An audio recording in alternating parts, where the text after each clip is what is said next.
From Rhythm and Light in Chicago, I'm Steve Ordauer, and welcome to Rhythm of Life. Today on the show, we explore the remarkable career of the vital and trailblazing filmmaker, Gordon Quinn. He is the artistic director and founding member of Kartemquin Films and has been making documentaries for over 50 years. The late movie critic Roger Ebert called his first film, Home for Life, an extraordinarily moving documentary utilizing the technique of cinema verité to investigate and critique society by documenting the unfolding lives of real people. Gordon Quinn has mentored many filmmakers over the years, some of whom we will hear from in this episode, establishing a legacy in this regard, as well as a home where they can make high-quality social issue documentaries. The accomplished filmmaker and host of this show, Bob Hercules, sat down with Gordon to discuss his career, recorded live at a very special event held in Chicago that brings filmmakers together called the Doc Talk Show, produced and hosted by fellow filmmaker and teacher Jeff Spitz. So tonight's program involves some terrific filmmakers and a mentor. And the filmmakers who are here today all appreciate this mentoring that they've gotten from Gordon Quinn. And I want to introduce the filmmakers by name. Bob Hercules, who will be interviewing Gordon. We have the two chairs for that purpose. And we have Jenny Shi, who made Finding Ying Ying. And we have the editor of Finding Ying Ying with us, John Farbrother. And we have Kevin Shaw, who has the hottest ticket now in Chicago with his film, Let the Little Light Shine.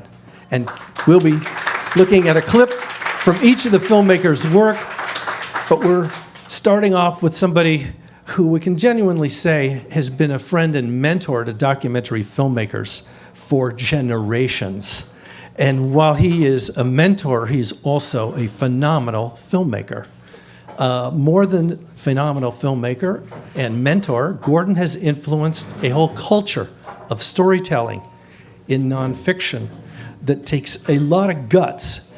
And it's quite different through cinema verite and the social inquiries that have happened through Chicago filmmakers, led principally by Gordon's example. Quite different than the celebrity fest that you're now seeing in Netflix with streaming documentary series, very often tied to celebrities or well-known public events that people have seen in the mainstream media but now get to watch again on Netflix. Woohoo! Well, I think that's important, and it's great that people are coming to documentary.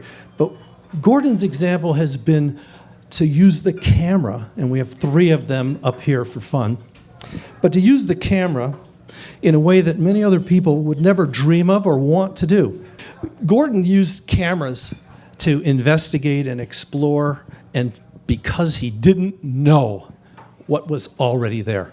And I love this about Gordon's curiosity and passion to learn and share experiences as they unfold in the lives of other people.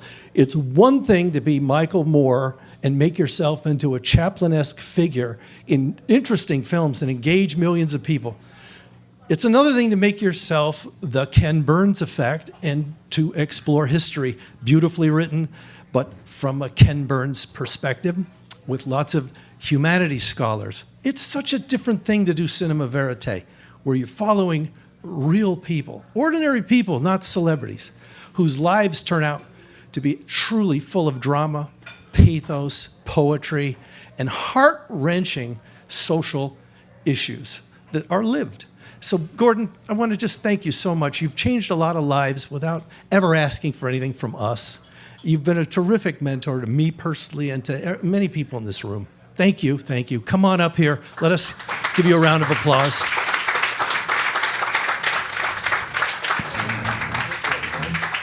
And I want to bring up Bob Hercules, who is the founder of Media Process Group, also an outstanding filmmaker.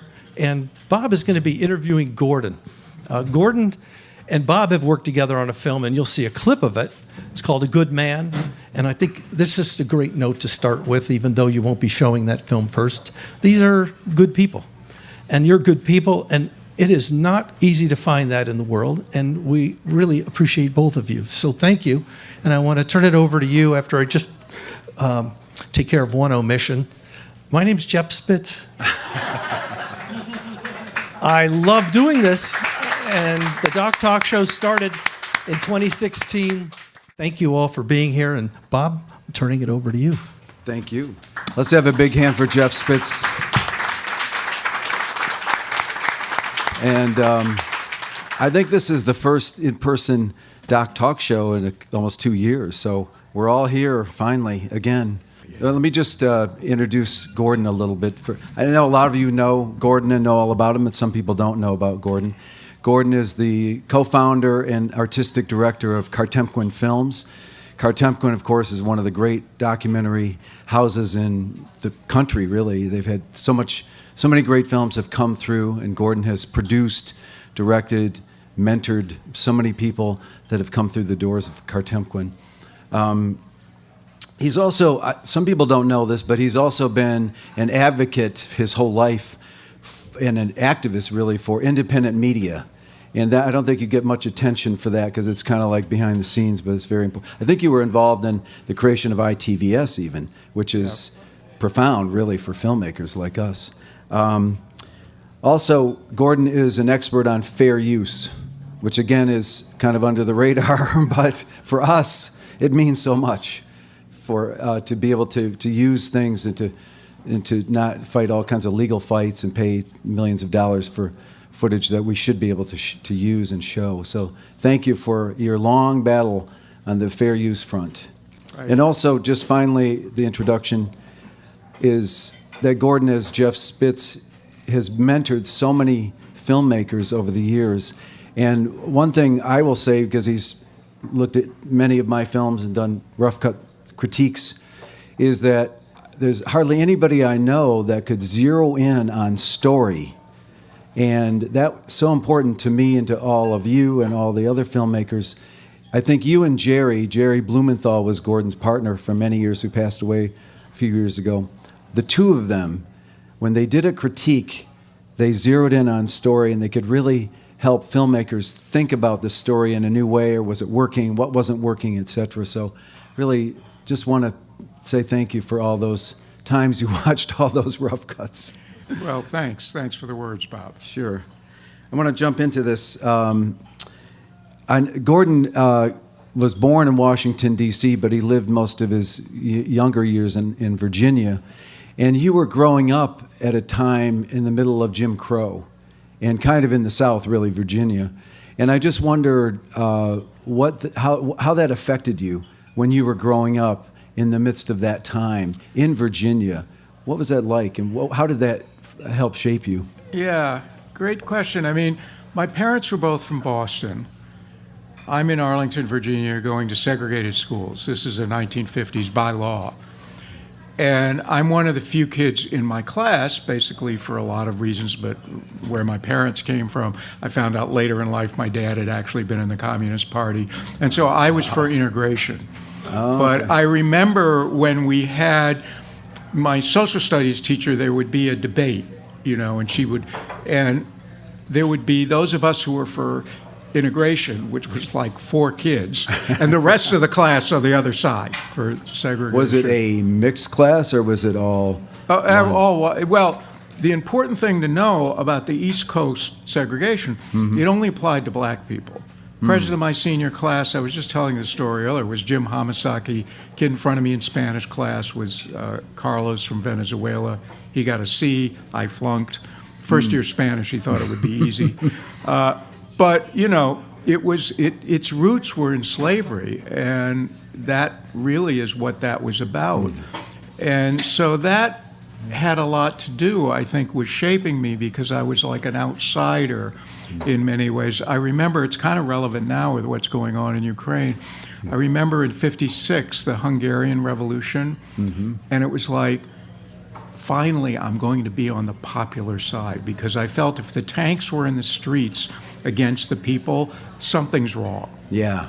And there was going to be one of these debates in that class, and I got the flu, and I couldn't go to school. And Bummer. I was heartbroken, my chance to be in the popular side. But I think it did, kind of, we all have our traumas from high school, but I think that it taught me to stick by my guns, and that if you fight for things, you can win things. I mean, you talked a little bit about media advocacy, and I'm a great advocate for the younger generation.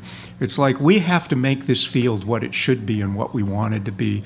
And we won some battles over the years. We did. Decisive battles, and really changed the industry. Jeff was talking about, Netflix, and I think that years ago somebody asked me, I was on a panel or something, and they said, what does PBS want? Because we were working with PBS. And I said, that's the wrong question. What do you want to do? And how are you going to make PBS want what you want to, the story you want to tell? Right. That's the question, and Yes. Not Not forcing you to make something or shape something in To a way fit it that into wasn't their really box. what your Yeah. true passion was, but instead turn the tables on it and say, this is what we're doing. You should want these programs. They're and independent films. strategically, how do we make them want that? Yeah. That's great. You eventually found your way up to Chicago and went to the University of Chicago, and I wondered just how did that happen, and why Chicago? Why did you go to the University of Chicago? It was the right school for me, but it was sort of an accident. I thought I wanted to go. I grew up in the suburbs. I knew I hated the suburbs. I thought I wanted to be in a rural area. Maybe I wanted to be a farmer. I had all these romantic notions. I can't see you as a farmer. Yeah, somehow. me neither.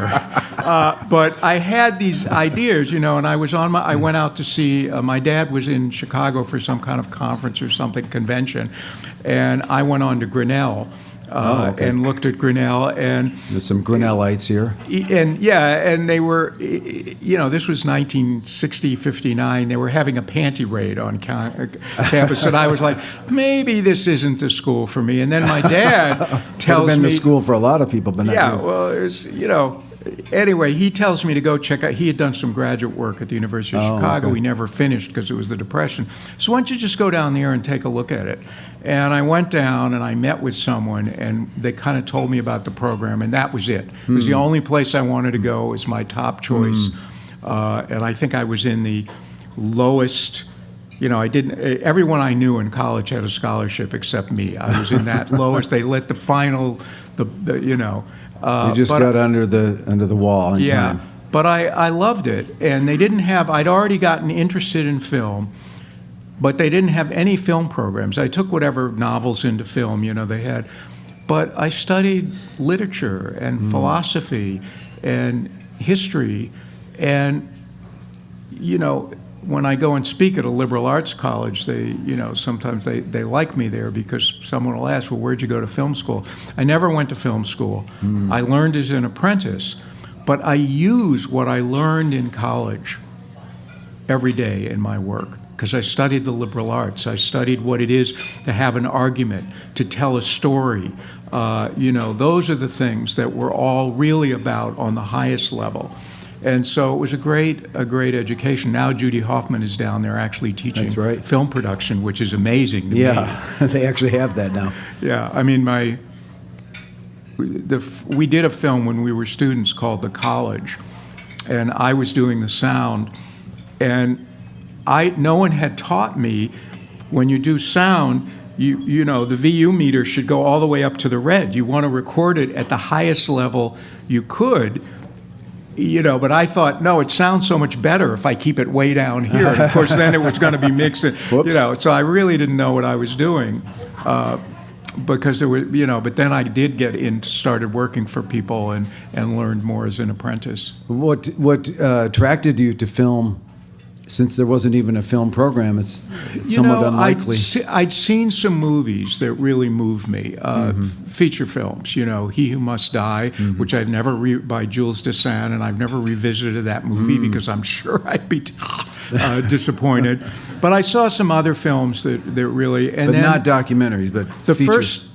I'd seen some documentaries, and I like them, but the one that sort of I saw Happy Mother's Day by Ricky Leacock Oh, yeah. and Joyce Chopra about these quintuplets that are born. And I saw that documentary that sort of turned into something else. They thought they were making one film, and it turned into something else. It was verité. Because they followed the story. They followed the story, and I saw that, and it was just like, that's what I want to do. I knew, I think it was, I was with Doc Films, and it was first or second year. We saw it in the basement of Goodspeed, where Doc Films was at that era, and it was like, yeah, that's it. That's what I want to do. And that was a very exciting time for doc filmmaking, because the cameras had started to become smaller, and you could do handheld shooting, and it's hard for us to imagine in the old days. The cameras were so huge, you'd basically have to have a tripod. And so I think that was a revolutionary change, and then it brought about those people like Maisels brothers and Leacock, and and they were creating the cameras, literally creating them and designing them. And this is jumping ahead a few years, but I was working for a guy, Mike Shea, and he brought back to Chicago the first Leacock Pennybaker camera. Oh, okay. So we had the first crystal-controlled, no wire between the sound person and wireless.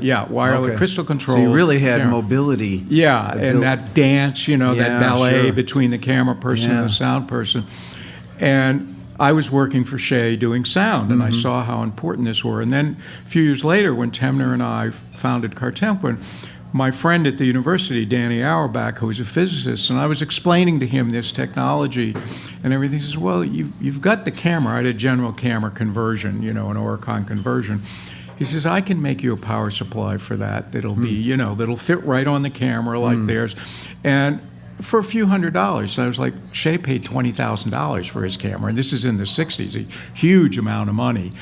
And I'm like, well, I don't know, Danny, but we did it. He built it. It worked. And we used it for years. And that's, if anybody wants to see a YouTube video about it that Morgan Johnson made when she was an intern. It's called Camera One, Kartemquin Camera One, and you can see like a little 3-5 minute film about that camera. But we basically built our own, and it wasn't as elegant. Shea's had all the electronics inside and everything. Mine was hanging off the back, but I used it for years. Yeah, I was looking at this thing, and I know you guys all work with a DSLR. And if you look at Keith's camera work or you look at my camera work, one of the things you'll notice is we're really pretty steady. Even for an old guy, I'm pretty steady. Right on. And the secret is we've got this big thing up on our shoulder. Doesn't really matter how much weight it is because it's on our body and it's balanced, and we have that third point of contact, which is looking through an eyepiece, not looking at a little flip-out screen. So just think about that sometimes. I'm a big fan of this shape in a camera. It focuses your eye more because it's an eye cup. Yeah. Versus a little screen. And it's connected to your head. I mean, it helps you to be steady. Right, forces you. Right. So, how did you start Kartemquin? First of all, tell us the name and how the name came about, because it's a great story. But also, how did you decide to form a film collective? Well, by that time, I had met Jerry Temner, the guy I was going to ultimately form the company with, and another friend of ours, Stan Carter. And we would joke about having a film company someday called Kartemquin, putting the three names together. We thought it sounded like Potemkin, the famous Russian film. Right. Stupid idea. Don't ever do that. Take something that people can spell and pronounce. And, I've been spelling that name for over 50 years for people. But that was where it came from. So it was Carter, Temner, and Quinn. Kartemquin. Right, Kartemquin. Yeah, sounds like Potemkin. Right. We did form a little company right after college and started making these verité documentaries. Carter left in the first year. Temner had to go. He was starting to have a family, and he actually had to make some money. So he moved on a few years later. But we made all those early films, Home for Life, Thumbs Down, Acquiring Nuns, which is the one that sort of people still show today Yeah. and get some attention, all came from that early period. But our vision really came out of the University of Chicago. I had been exposed to John Dewey and Dewey's philosophy and his writings about democracy. And my BA paper, I quit while I was ahead. I never went to graduate school. I love being an undergraduate. Was titled Cinema, Verité, and a Democracy. And Cinema, verité, democracy? In a democracy. In a democracy. And what I was thinking about, what I was writing about, is the role for this kind of media and this kind of storytelling and the role that documentary can play within the democratic process. And that was my BA paper, and that was really why we founded Kartemquin. And, you know, we came out of this overheated intellectual environment, and we were, you know, we wrote this article. We had a theory of filmmaking, which, you know, I look at it now and it's like, okay, a little over the top, cinematic social inquiry, you know, and we have a published paper somewhere about that. But one of the things the reason I think we're still here 50-some years later, quite a bit over 50 years. It is. Getting close to 60 at this point. Yeah, is that we didn't, Kartemquin, it's not like we had this philosophy and then we stuck with it. We were dialectical. We were just as you are when you make a documentary. You interact with the world. You interact with something that's happening in front of the camera, and that changes your strategy. It changes your thinking because reality is impinging upon whatever theories and vision you have for the film. You have to kind of take into account where the story wants to go. And as an institution, I think we've done that over the years. We within the first 5 years, we had evolved into a collective where we're all reading Mao, and we were part of the revolution, and we were going to change the world. And you look at some of those films, Last Pullman Car, Chicago Maternity Center film, they're very far away in some ways from cinema verite. They have an argument. They're polemical. They are films to be made to be a part of and to work for the people who are trying to make the revolution, so to speak. And it's in the heart of the 60s as well. So I'm sure that was part of the factor, we were a part of that, and the collective was, it was a combination of people who came out of filmmaking background and people like Richard Schmeeken, who went on to be involved in the Times of Harvey Milk, and, was an editor and had that background. But some of the people who were most active were like teachers and union organizers and people like that. So it was kind of this group of people who saw media as having a role to play in that kind of social context.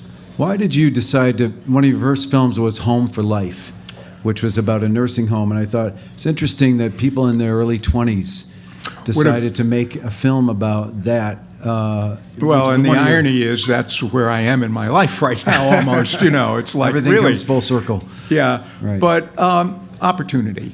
Temner got the opportunity, and this, the Drexel home had some money, and he created, pitched them on the idea of our making this verite film and giving us the run of their home to do whatever they want. But it was really that opportunity, and I was working in New York as an editor with Howard Alk, who I had apprenticed with, and in a lot of ways I really wanted to come back to Chicago, and so I came back and we made this film, and it was kind of the founding of Kartemquin.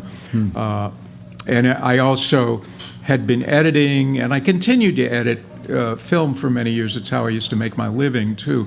But Home for Life was a chance to shoot. I'd done a little bit of shooting, but nothing really major. So you were the primary photographer on that, right? Yeah, but it was, it was a film in an institution, and I think we also learned some valuable lessons on that. We thought if we made a film that held a mirror up to society, just show people the reality, that will sort of lead to social change. What we hadn't really understood was power relationships, that you have to pay attention to who has power and who doesn't.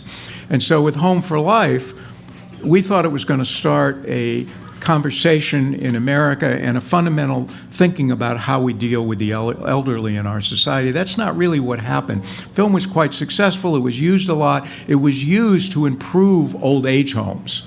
That was it. That was it. Well, and so something came so out it of was something, Yeah. but we saw that, and I think that influenced the collective period too, where we realized you always have to be rethinking how you confront with the historical period that you're in and the society that you're in. And, in our early work, I really look back and I and in that paper that we published, Cinematic Social Inquiry, it's like we weren't paying attention to power relationships. And then eventually you and Jerry and the others got more involved in labor organizing films and films about labor, including labor's long descent, as we've seen. So how did you shift a little bit into doing, you did Taylor Chain 1, Taylor Chain 2, and The Last Pullman Car. And Taylor Chain, both those films were about labor negotiations, and they were largely, not exclusively, but largely verité films about that process. And it's interesting, the camera's in there in a place that you really wouldn't expect a camera to be. In Taylor Chain 2 is literally about the labor negotiations. We are in with the company and the union, right inside. We're the first ones to have filmed that process in the U.S. It had been done in Canada. And I had started going to Gary back even in the 60s, in the Gary, Indiana. In the early days of Stoughton Lynn had a program for young people down there. It was called the Writers' Workshop. It was largely people who were the sons and daughters of steelworkers and people from the mills. They were, came out of these mill families, and they had this workshop, and I kind of became a part of that. And that drew me into this labor, an early thing we did, Where's I.W. Abel, in half-inch video, was to be an advocacy film for a rank-and-file union group. But, early on I wanted to do some things about labor and thought it was a good way to kind of engage with, the working class and that kind of thing. And, it was... The two Taylor Chain films were actually done almost 10 years apart. We did the first one about a strike that the rank and file goes out about goes on strike against the company, but they don't have permission from the union. So it's also, or they stay out on strike. I'm sorry, the union has agreed to go back beyond what the union wants. And so the staff man from the union, when he saw the film, he was like, yeah, I know you guys think I'm a bit of a stuffed shirt, but that's my life. That's my real life, and you've captured what my life is. And we wanted, at that time, we really wanted the steelworkers. It was a steelworker local. We wanted the union endorsement for our film. And he said, I'll take you guys to Pittsburgh, and we'll try to get the endorsement for the film, even though he comes off not great in the film. And he did. And my argument to the steelworkers, to a guy who later became the president, was, you have a problem in labor. People think it's a lot of fat guys in the back room making a deal and selling people out. What you see in Taylor Chain 1 is democracy in action. You see people voting and arguing and sort of being totally engaged on making decisions about what's going to have consequences in their own lives. It's a very edgy democratic process, and people criticize it too. Why did we have an open vote? I felt intimidated, Other people, because they raised their hands. And I said, that's what you need. It's not, you think it's dirty laundry, but that's what you need to go against it. And they gave us their endorsement. They put it in the Steelworker newspaper, which at that time went to 1.3 million steelworkers across the country. Wow. It was and it was great. And then 10 years later, this same staff man says, hey, we're in labor negotiations, the recession, the plant is on the verge of closing. I think I could get you into the actual negotiations that are going on. Those are fascinating scenes to be. Then you in that same period, you decided to do a film about the Pullman car factory, which was going to close down. which would be which was devastating to the Pullman community. How did you? Let's actually. Maybe we'll show the clip of Pullman, and then Sure. we'll talk about it. I'll tell you have a how we short got clip. involved. Yeah. Okay. It's called The Last Pullman Car. We got to have a national movement against the shutdowns. Shouldn't we just tell the country and the communities to go to hell and just close it down and make a ghost town out of it? If they think that the membership is going to sit there, lay down and die and give up virtually everything that the labor struggle has always done, they've got to be crazy. We have to have a government and our company behind us. Then we're willing to stand up and work and fight for our rights, and our rights is to work. Out of all the things that George Pullman and his establishment did, it seems like today they still got the last laugh because all the money and all the billions of dollars that they made, they shipped it overseas somewhere to let somebody else build the cars for all Americans to ride on. And all the Pullman workers, no matter how much time they had, or how to work here. And so in essence, he still got the last laugh, took the money, and ran. Well, I don't want a million. So that's the end of the film. The end of the film, yeah. But, and that's the woman singing is Barbara Dane. People know who she is, and there's a new film coming out about her, and she took this old classic song and adapted it to what we did for us for this film. So keep an eye out for the Barbara Dane film. I should know the title of it, but I don't.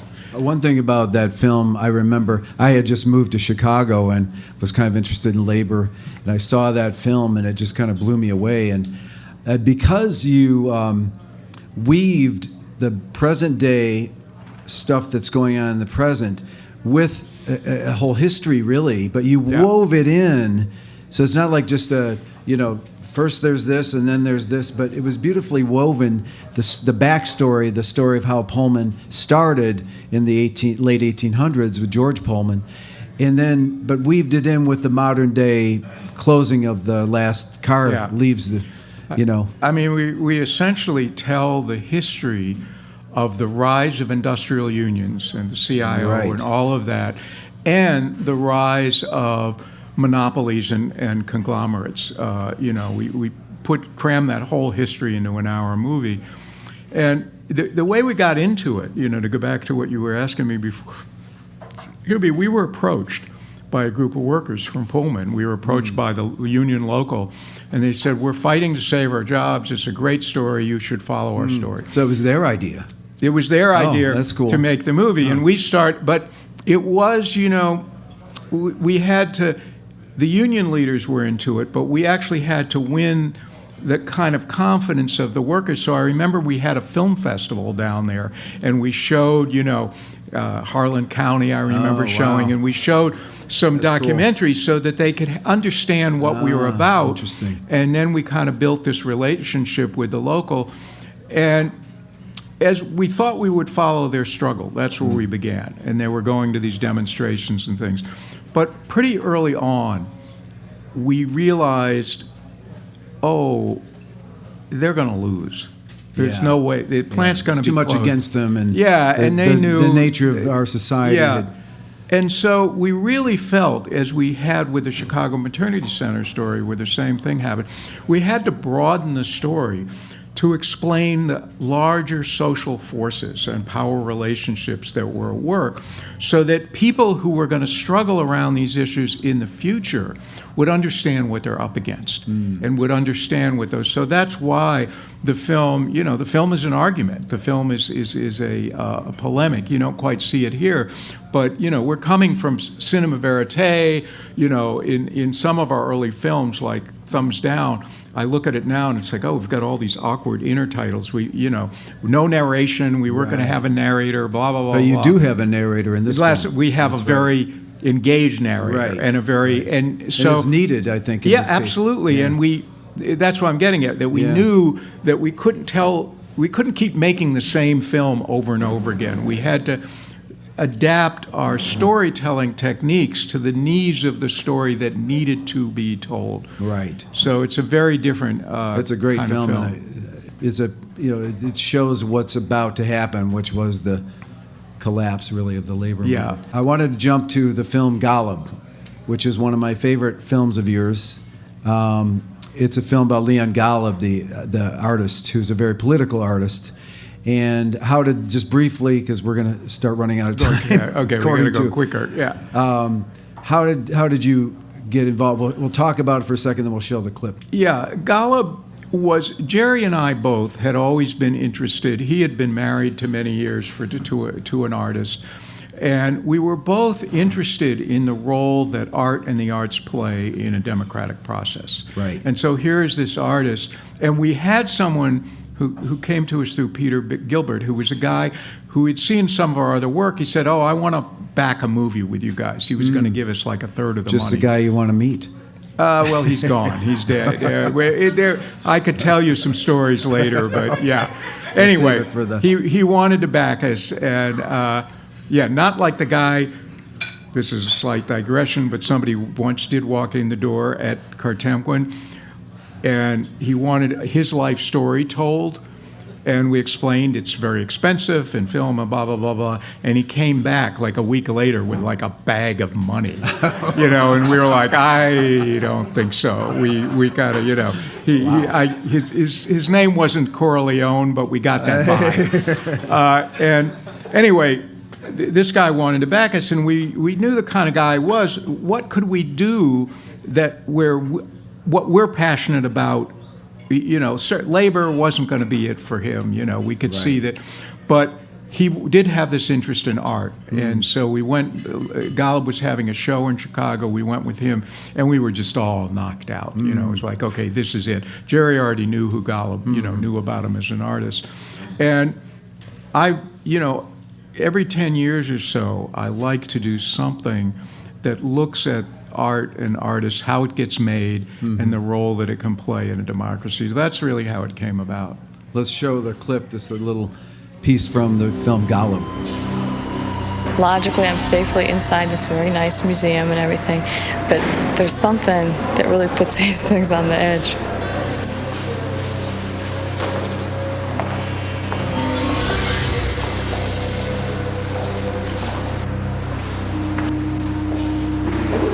You can't just sort of look at that and say, oh, that's an interesting picture, and walk on. You can't do that. What do you do? I guess the image just goes into you. And maybe it has its effect on you, and it may make a difference in something that I do a day or a week or a year from now. You really can't see it on TV. I mean, all the nuances, you just can't. You have to see it in person. It's very moving. You tell the artist that. I'm not going to do it this way. I think we're going to put a pistol in here. Okay.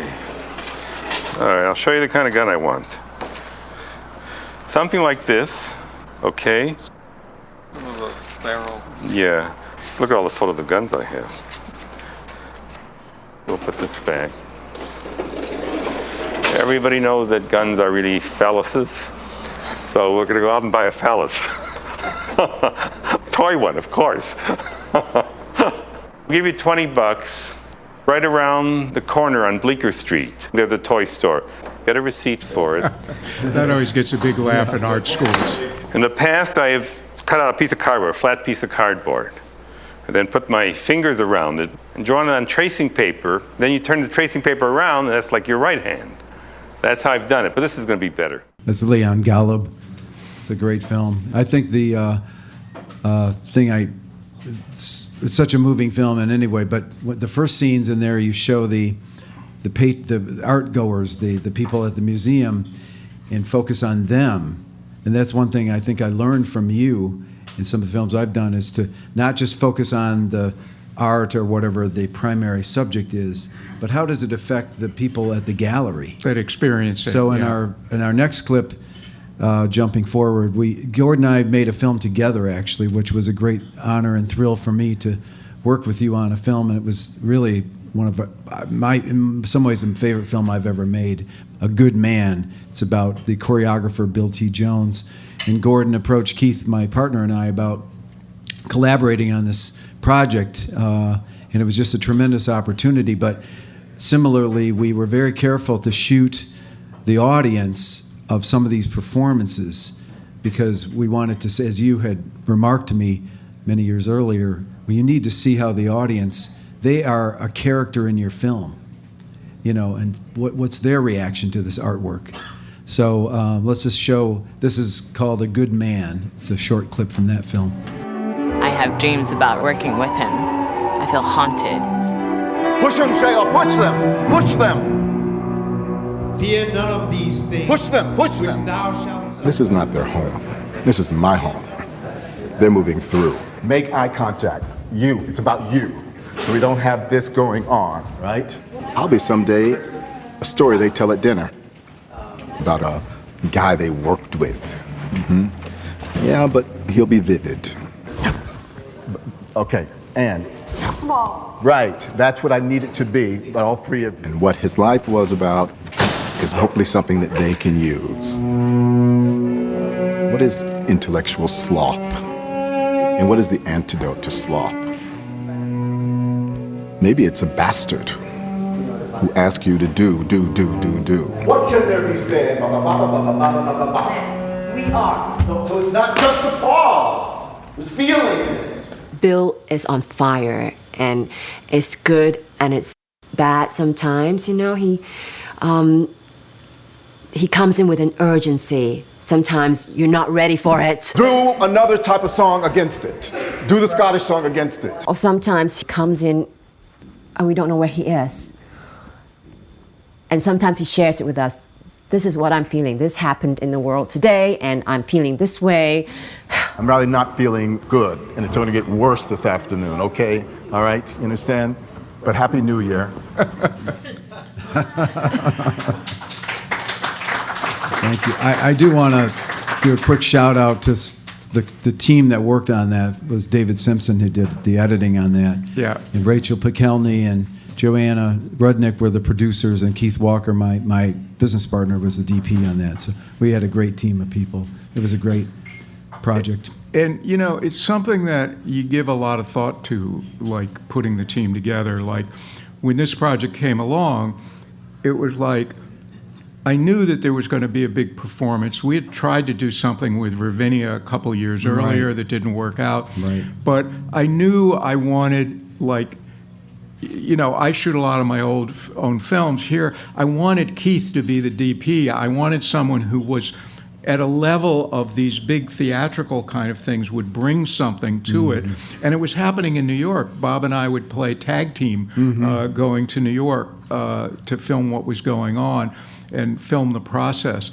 And so, you know, over the years, I've always given a lot of thought, how do we put the right team to get together for this? And we had both worked with David, and it was like perfect to bring him in as the editor. Yeah, that was a great success. More recently, you did a film where you actually combined footage from the '63 boycott, the school issue, with a modern day equivalent, and again weave this together. And it was a fascinating film because you realize you have such an incredible archive, you know, from 1963 to 2014 or 2015. You know, I thought I shot the boycott in '63. I think you'll see a little of the archival here. You know, I was a student, and we had some friends in the civil rights movement who basically said to us, this is going to be a big deal. You guys are film guys. You've got to record it. And had we not done that, it would have been it was lost to history until I finally made this film. And the camera that all the sync, I don't know if there's any sync in this clip, but Bob mentioned these big cameras. I had a big 1,200-foot Oricon, the Oricon 1200. It was 50 pounds on a big wooden tripod that I had in a Volkswagen minibus. And it was all shot out the door of that minibus. You know, you couldn't have possibly gotten it up on your shoulder. Not even Keith could have carried that camera. You were wheeling the camera around in this minibus. Well, I had it on, you know. That's hilarious. Yeah. Wow, I never heard that. So we'll show a short clip from that '63 boycott. The boycott was to be a learning experience. This is your future that you're fighting for. 2, 4, 6, 8. We don't want to segregate. 2, 4, 6, 8. That's one of my white socks over the microphone for the wind. I feel that segregation by school is all wrong. Why is it all wrong? Because why should your child go to a different school than my child? I feel that my child, your child should be able to go to the same school. I think it shouldn't be no mobile school unit. No more what? No mobile school unit. It's too small. That day, it was all over the school. And we're going to go downtown and protest. And the next thing I know, we were in the march.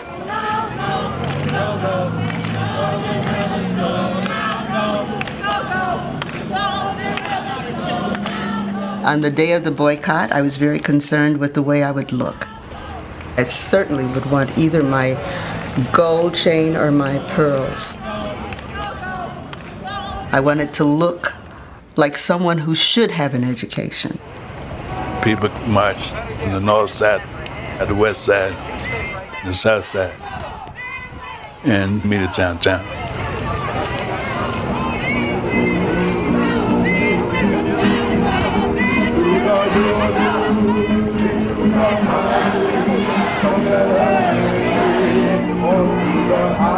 That's great, 63 boycott. Yeah.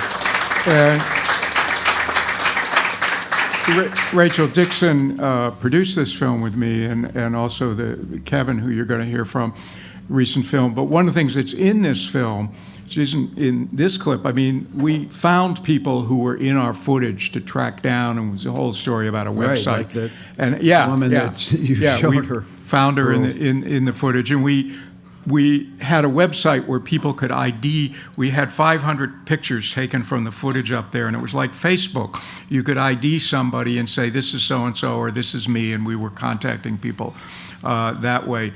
But we also framed the film, as Bob was talking about, with what was going on in Chicago today. And Rachel had been shooting material about the school closings at that time, and we had also worked on a big school project that we did. So we brought that into this film to kind of frame the story, to show how little things had changed. And the other thing about this film is that it's a half an hour. It could have easily been an hour. But we talked to a lot of teachers. We like to start the outreach and engagement way before the film is finished. And one of the things that teachers were telling us, hey, you guys make these great movies, and we try to show them, but it's like, 90 minutes, it's like a nightmare for us. What are we supposed, So we committed, we said, this is going to be a half-hour film, because we wanted it shown in the schools. Oh, perfect, yeah. Thank you. We're going to now bring up Kevin and Jenny. And Jeff, do you want to introduce them? First of all, a round of applause for Gordon Quinn. And Bob. Thank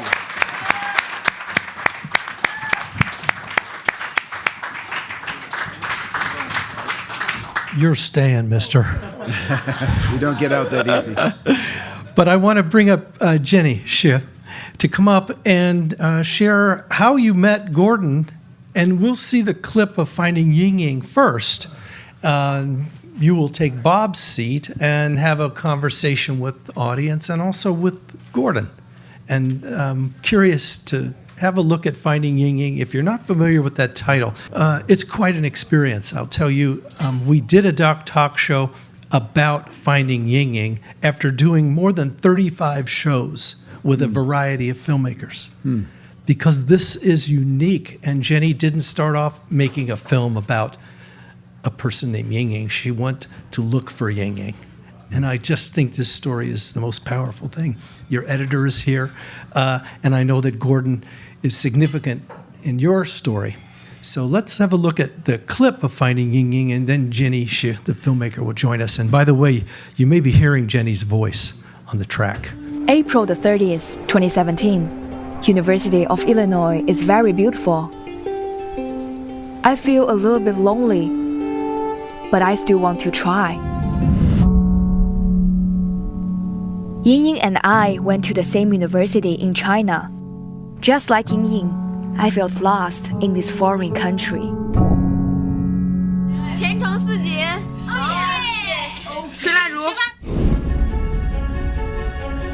police in downstate Urbana-Champaign are asking for help to find a visiting scholar from China who disappeared from the University of Illinois campus last Friday. Zheng's father and boyfriend arrived in Chicago this morning. In this new country, I'm here and proud to tell you we will not give up until we find her. The search for a missing scholar from the University of Illinois is now expanding. She quickly went from a missing person to a possible kidnapping. 因为我也活到了50多岁了，现在我们没有阴影，等于没有了一切。总觉得是不是有可能警方弄错了？还有一些好的希望。I'm feeling a little anxious. I always put my faith in people to help find the way. I had to sit knowing that I was sitting next to the person who was responsible. A shocking revelation in court. I know that you picked her up. He was well reviewed by his students. Nobody saw this coming. I have no time to be frustrated. There's only one thought in my mind, to try everything to find her.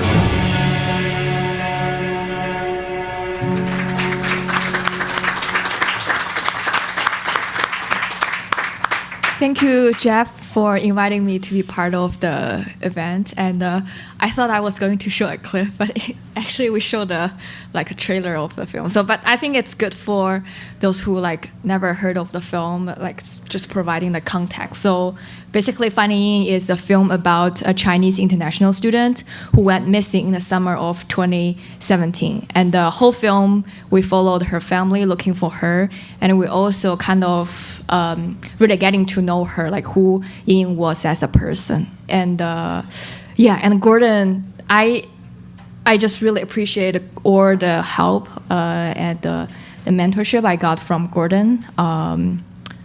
Thank you.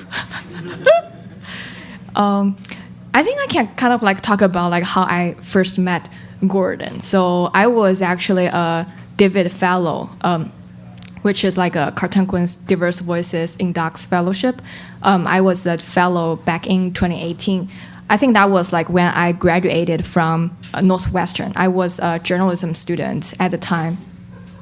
And I think there was a workshop for the fellowship. We talk about documentary ethics. And when I first started making this film, I had so many questions, ethical questions, because I feel I was kind of following a family who was kind of devastated, who was very devastated and trying to look for their missing daughter.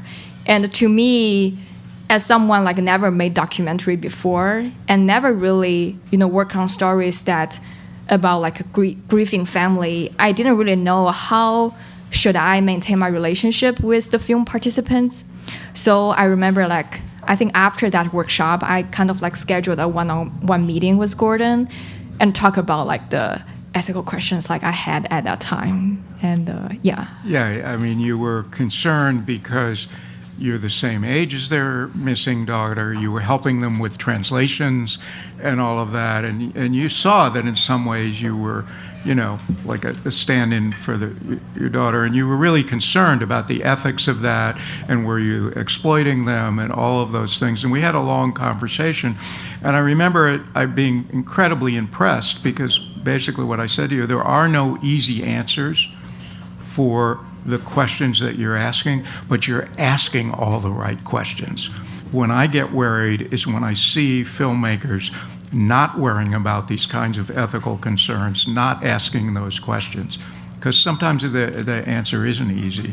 And I thought you did a terrific job of, over the year or so that you were making the film, years of navigating that relationship with the family and maintaining that relationship. Yeah, so just to give more context of the situation I was in when I first started making the film, because I started working on this story, not really thinking about making a feature film. I actually started with I first heard about Ying's disappearance as a Chinese international student, because at that time her disappearance was actually really huge in the Chinese international student community in the U.S., and a lot of us were just trying to help the family out and try to search for her. So I think I really started with like a volunteer like role, and then I started like picking up my camera and started filming. So to me, I think I struggle with like I was wearing like different hats. One is kind of like a volunteer, the other hat is like a filmmaker, probably trying to like make a film. And whether I started to ask myself like whether I was kind of like exploiting the like relationship with the family and take advantage of like, you know, like my role, things like that. So I think I was confused, and I feel like Gordon's like advice was very crucial to the film actually, because I think what I learned from that conversation actually guided me like throughout the upcoming like few years, like until I finished this film. And even for me right now, I'm making like more films. I think I'm very like careful about the filmmaker and the film participants, the relationship, and also the power dynamic, because I feel like I will feel really bad, you know, if the situation like go into like a different, totally wrong direction. So yeah, so that's what I learned from Gordon. You know, the other thing from those early days, and John is here, the editor, and just a little note, it's like Jenny wasn't going to be in the film. And little by little, it became clear that she had to play some kind of, her voice had to be in the film. She's also the voice of Ying Ying. And again, I think your initial plan was you were going to have somebody else do that. And John and I were both like, you know, you're absolutely perfect to do it. And we were transparent, I think, with the audience that it was your voice. But finding those few shots of you to put into the film so people could like understand that, you know, because you hadn't been filming yourself. There were no shots of you. And sometimes how the story gets told, what the point of view is, evolves as the story unfolds.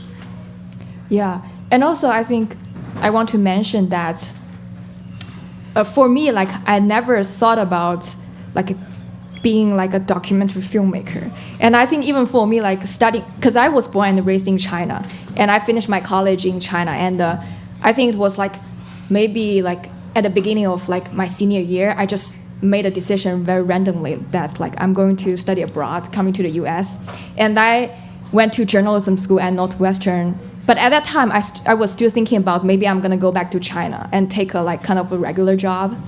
But then, I don't know, I feel like since I started like Finding Ying Ying, and I had been working on it like for over like 3 years, the whole experience has totally like changed my perception of kind of like what I really want to do like in my life. And if you ask me like 5 years ago, ask me like what I would do like in the next 5 years, I would never think about like I would actually like be here like actually pursuing a career path as like a documentary filmmaker. Because I think for me, like making documentaries like really make my life like more meaningful. So I think this is something I feel like I'm really passionate about like in my life. Yeah.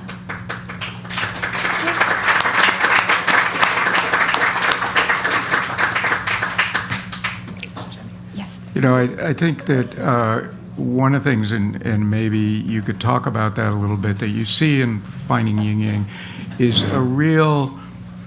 it has a lot to tell American audiences about China, and there's a lot, I think, for China to learn about America if it's shown there. Yeah, so it actually also related to like, I think what I want to do, like what type of film I really want to make in the future. Because I feel like every time, for American audience, like when we talk about China, there's a certain expectation or certain perception of what China look like. And I think for the Chinese audience, when we talk about America, there's a certain perception of what the US look like. But that's not like really the case. So for me, like in the future, I really want to make more films, like China related or about Chinese American, like in the US. So to really create like a mutual understanding, between the two country, Chinese people and Americans, and also just provide like different perspectives. Because I really feel like right now the documentaries or like the basically films that we've seen about China are not really accurate. So I think I'm just working on that. Yeah. I want to bring up Kevin Shaw. Thank you, Jenny, so much, and appreciate your willingness to share these experiences that you've had, because they were life-changing. Other people have had life-changing experiences because they had the opportunity to find a mentor and someone who would actually listen and take their work seriously, even though they may not have the credits that a larger company might be looking for. Gordon's always been an amazing listener and a generous spirit. So I wanted to turn it over to Kevin after we take a look at the trailer, or the link that you actually sent us a clip from the film. Well, we're going to see an actual clip from Kevin's film, which is sold out the last few nights, I believe last night and the night before at the Siskel in the Doc 10 film series, right? And so that's a pretty big venue. And for people to leave home and to go sit close together in a big venue says a lot about the importance of this particular film. And you'll see an echo of history very quickly in here, which I think Gordon will appreciate. And I know it helped you guys discuss what possibilities there were for this project, which as a documentary filmmaker, you have to know, these are like wrestling a shark and a tiger at the same time. You're in so many different strange ethical, financial, and artistic problems when you go down these paths, that it takes a community to do it. So let's have a look at this clip from Let the Little Light Shine, and then you'll hear from Kevin. Saw in the meeting room the CEO, Janice Jackson, and the Director of Employee Engagement. And on that particular day, I had a Black Students Matter shirt on. So she looked at the shirt and she said, you know, we've given you a lot of chances. We've been really patient with you. Everyone that we've talked to about you has said that you're a really great principal, you're a great person. But at this point, it's really hard for me to believe that you're not coordinating and collaborating with your parents to fight against this school action.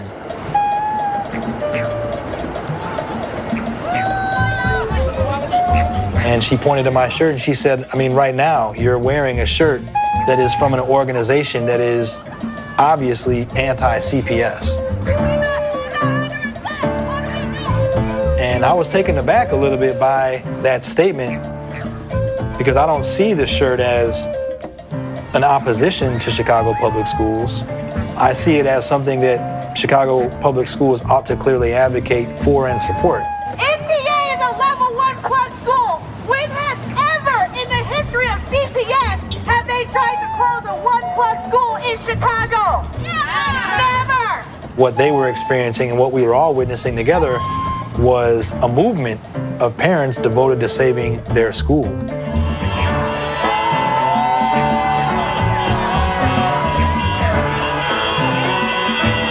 And Dr. Jackson said, yeah, but you can't be part of that movement. I said, I'm not part of that movement. I'm part of the NTA community, but I'm not the one leading parents in their efforts to try and save the school.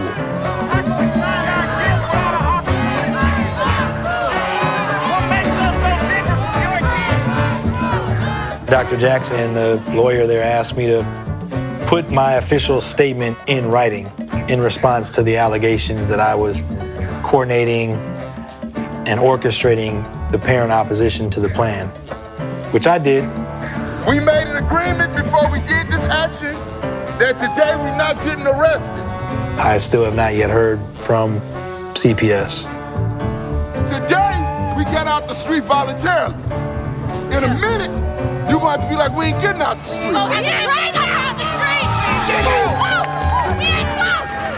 You got to take your mind out of we don't have power and realize the power you have. That's right, got power!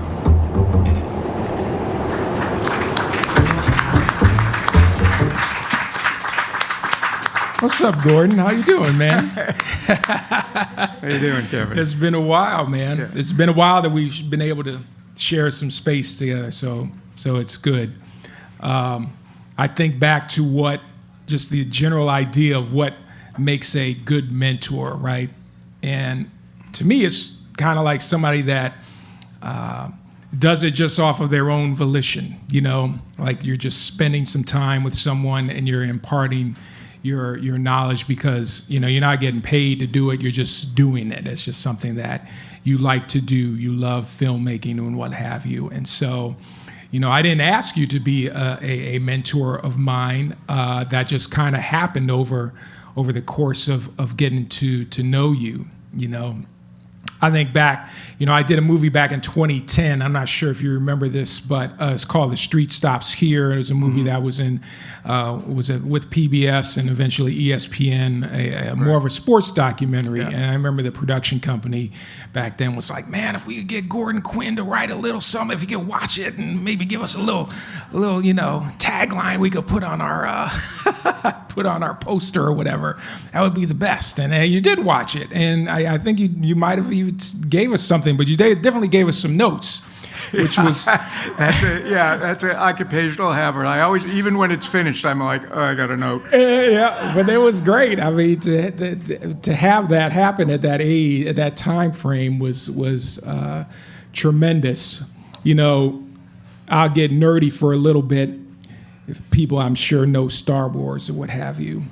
And to me, you know, you're like the Yoda of documentary filmmaking, okay? So to get any knowledge from you is like, you know, I'm just taking it all in. I'm a sponge. One little note too that I remember from that day, you know, my background was primarily, before then, was in television production and in sports TV. And, you know, a lot of the camera people that I would work with, they weren't the best verité camera people, you know? And so they're filming always standing up, and they're kind of looking down on the scenario, on people or what have you, because that's just, you know, they don't want to sit down or whatever. Why would I sit down? Like, I feel better standing up or what have you. And I remember one of the things you talked about in terms of shooting in a classroom. And it was about being on the level and the point of view of the students there. And hey, pull up a chair and get on the same level as them, and you want to film from that perspective. And that just really sat with me, because I know that if I had hired a camera person and I was directing a scene, and that person wasn't a verité camera person, they probably would have filmed it, you know, standing up, looking down on a scenario and all that kind of stuff. Yeah, it's two of my most common things. Get on eye level with people unless you have a reason not to be, and pay attention to the person who's listening. Yes. Don't always be on the person. Sometimes when I run a workshop for camera, I'll say, okay, let's create a little drama. Somebody's breaking up with someone. Who's you want to follow with the camera? The person who's being broken up to. Mm-hmm. That's where the emotion's going to be. Right. So those are, yeah. Right. But the other thing that has always been important, I think it's in the Kartemquin ethos, it's in, you know, let the little light shine.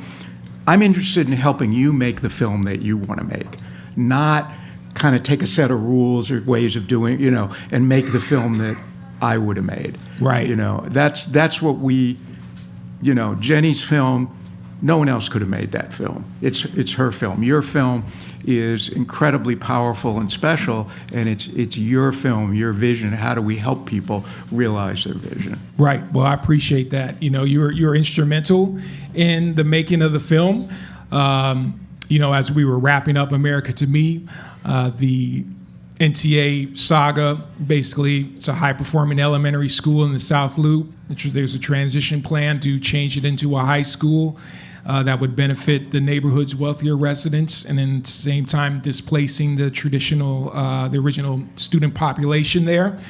And as that story was unfolding, you know, I was brought aware to it, and I went to you and I said, hey, do you think this is a potential story worth following? And I remember sending you an email on it, and you were like, oh, no doubt. you know? You were enthusiastic about it, and you were like, you know, you should apply to the DIVID program, the Kartemquin Diverse Voices in Documentary Program, because that might help you workshop it and build your grant applications and all that kind of stuff, which it did. I think the film is going to be an inspiration to the whole movement and struggle around public education in this country, because it's not like you came in at the tail end and pick it up.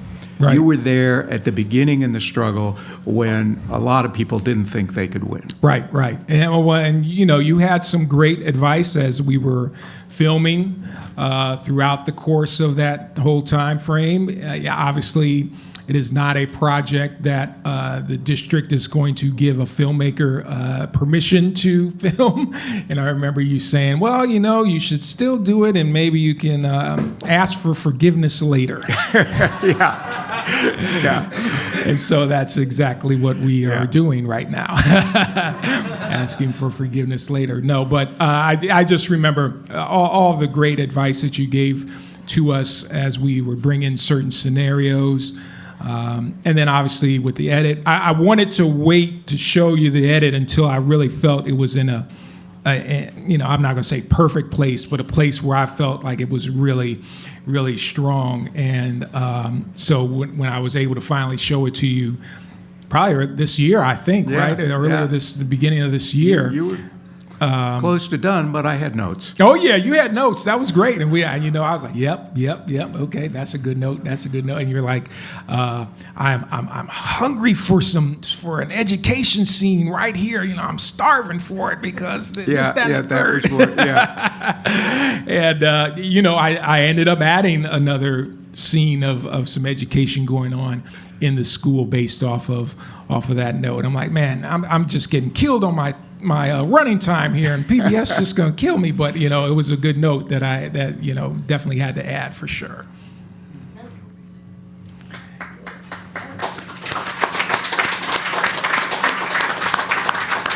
I appreciate you, Gordon. You're a good, you know, you are a treasure to this community for sure. And you know, if there's filmmakers out here who are looking for advice, there's no better person to go to and no better resource. Well, who has a question? Anybody? You talked about like adapting storytelling techniques to the story, like going from not having a narrator to having a narrator. Do you ever question if you're making the right choice, and like how do you go about it? In a sense, there's two answers to that. One is, you're always questioning it, you know, and kind of Jenny described some of that, how she was questioning herself and her relationship to her subjects. But the other side of it is like, no, you've got to have confidence in the decisions that you make and be ready to know that you're going to make some mistakes. And what I always say to people is the important thing about making a mistake is to own it, to know you did it, acknowledge it, admit it, and own it, and learn from it. So yeah, it's that's what I love though about, and you know, for many years, and I know Kevin understands this. You know, you've worked for a lot of clients, filming, you know, corporate video, industrials, whatever. I did very few commercials in my time, but I've done a few, and it's like, particularly like industrials, I used to love doing that. You're in a place, you know, we did work for McDonald's. We're in the French fry factory. I'm learning all about how they do it. We're doing corporate video. I'm learning how they think. I'm in a culture and learning about that culture. I've done things around medicine over the years. You're in the culture of medicine. And it's why I realized that I really never wanted to go into feature filmmaking, because the story, the creative, the art, there's a lot of challenges there. But the culture we're in is the culture of making feature films. You know, there's a joke about how do you know when a Teamster's dead? You know, he dropped his donut. You know, it's like, but when you make a documentary, you're in a whole new culture that you're trying to make sense of. You can see it in Let the Little Light Shine. You're in this school, and I don't know how many schools you were in over the years that were that good. You're in a school that you're trying to understand. You're trying to understand the parents' relationship to that school, and you've never experienced that before. So that's what I find so exciting about it. Beautiful. Any other questions for Gordon? I see a hand up here. Yeah, it seems like you could do revisions forever on a film. So my question is, where do you draw the line between a rough cut and a fine cut? And where do you draw the line, you know, where the film is done and it's time to move on to the next one?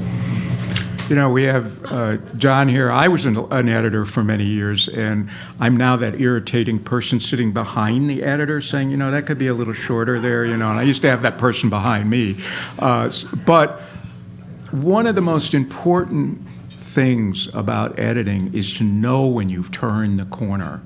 And I sometimes see people who, like, you know, they're trying to go back, and it's like, you know, it's like the Robert Frost poem, you know. It's like I came to a forest and I took a road, and that made all the difference, and you don't go back. So you rework things, all of those kind of things happen, but you also just have to have that confidence to say, I know this could be a different film, you know. And it used to be when we edited film, it was a lot harder to go back. When I was an assistant editor, I literally had to reconstitute the work print that had been cut apart. And in the earliest years, I was working before the guillotine splicer. We were using hot splicers, so you'd lose a frame and a half, and you'd have to put that frame and a half back in as a little piece of black leader and splice all. It was a nightmare, you know. So you didn't go back that much, you know. Now with the Avid, it's like boink, and you go back, you know. So, but I think that discipline actually of learning to edit that way was pretty helpful. Any other questions? Oh, here. So when stories are coming to your attention, is there a certain spark that makes you choose one over the other, or does it depend on each individual case? Yeah, I mean, I don't know, you know. Sometimes there's circumstance.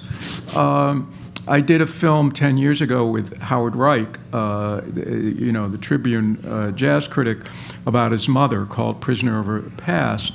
And I never thought that I would wind up doing a story with a Holocaust theme. And Howard had done this big part in the newspaper, and I, you know, when I'd read the story, I didn't really think about it, and then when he brought it to, it was like, oh yeah, right in the first meeting, it's like, we're gonna do this. You know, there was something about it.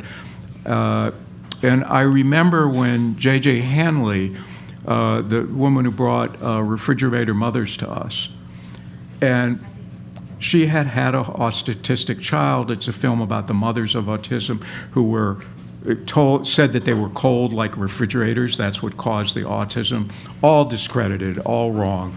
And these women had never had their story told. I had been at the University of Chicago with Bettelheim, the guy who promulgated this.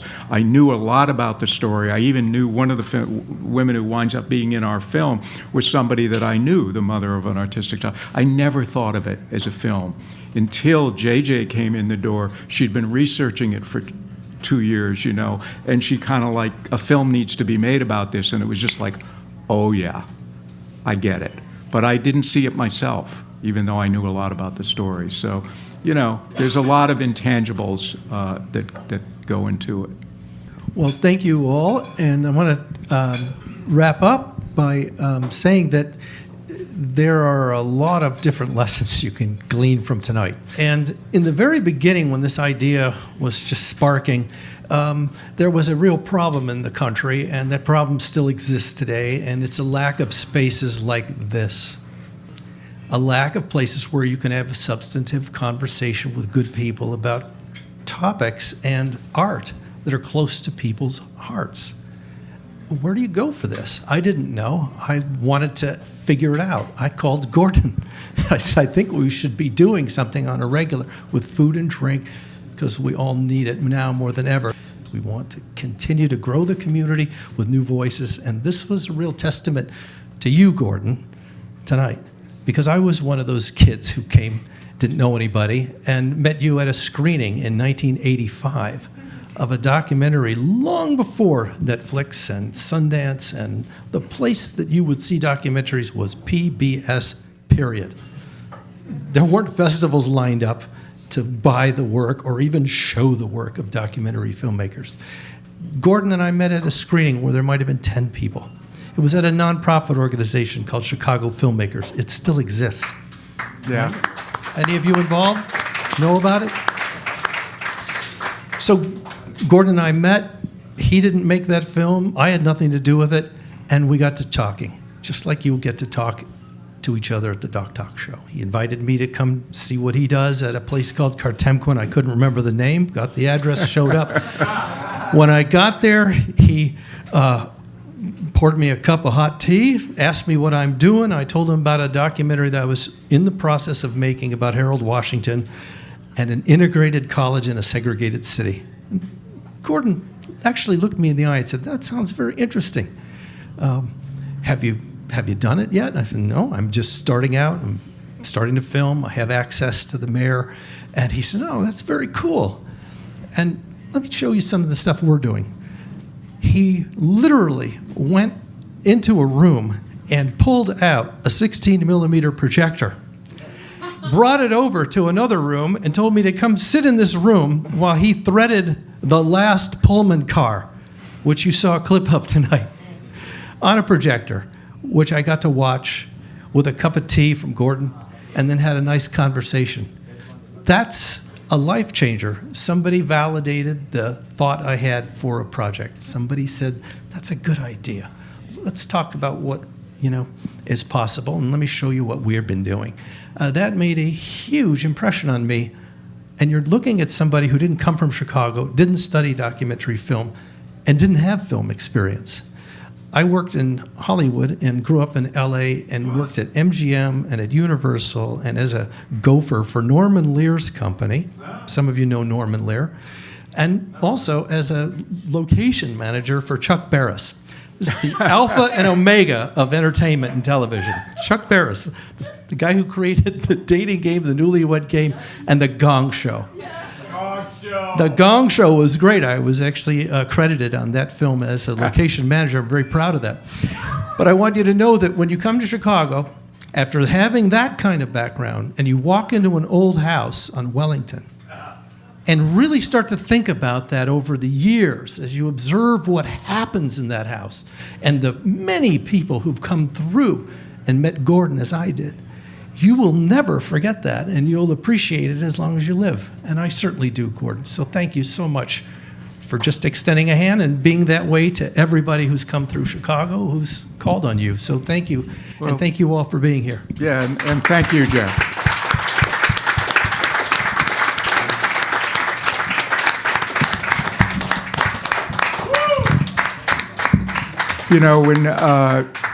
When you were talking, it made me think, in that old BA paper of mine from the 60s, one of the things I talk about was something that was very important to John Dewey, which was face-to-face communication. We're in a medium where people look at screens.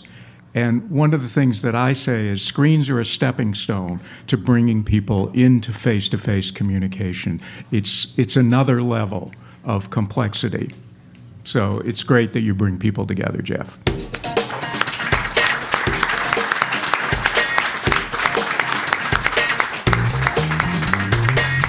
All right, now I can go, right? You may go. You were free to leave. If you'd like to find out more about the Chicago documentary community, you can visit thedoctalkshow.com, all one word, presented by Groundswell Educational Films. The events take place once a month, and you can find a great deal of enriching content on their website. Please join us next time on Rhythm of Life as I sit down with journalist, author, and teacher John Marshall to discuss his latest book, Clash: Presidents and the Press in Times of Crisis. Marshall's book explores the political, economic, social, and technological forces that have shaped the relationship between U.S. presidents and the press during times of crisis. In addition to Trump's presidency, Clash examines those of John Adams, Abraham Lincoln, Woodrow Wilson, Franklin Roosevelt, Richard Nixon, Ronald Reagan, Bill Clinton, George W. Bush, and Barack Obama. If you enjoy this podcast, please subscribe, leave us a rating and review so more people can hear about us, and share about Rhythm of Life on social media and like us on Facebook. Thanks for listening. I'm Steve Ordauer. This has been a Rhythm and Light production.